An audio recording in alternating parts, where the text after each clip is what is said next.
I found that my cell phone's camera had more than enough resolution for images to be streamed on the web, and I found the Android program Camera FV5 with functions for time-lapse photography.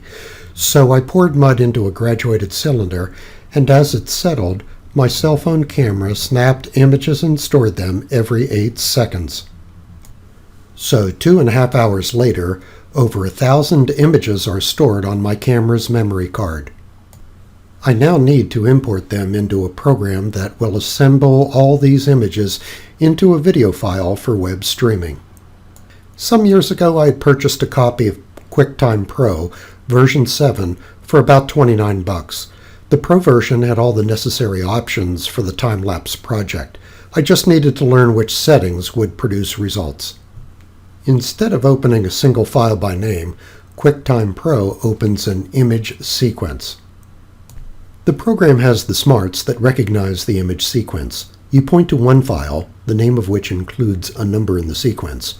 Pro then finds the file with the lowest and highest file name numbers and all those in between. It then imports all these files for processing. The first numbered file in the sequence is displayed. I want my video to be produced for streaming over the web, but for manually choosing some options, I click into the plain export command, not the export for the web choice. The exported file will be wrapped in an MP4 container with additional options available here. Here is where the resolution is set to 1280 by 720, optimized for high-definition web streaming, and the download menu specifies the streaming option. The folder where the movie file is to be stored is selected. Processing proceeds and the movie file is created. So after all that work, how does a time-lapse movie look? Let's watch.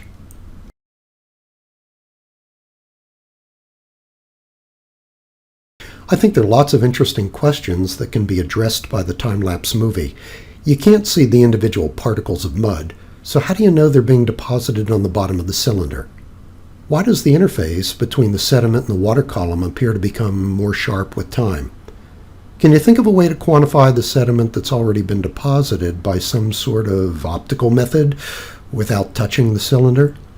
Do you think the level of water in the cylinder should change as sediment is deposited on the bottom?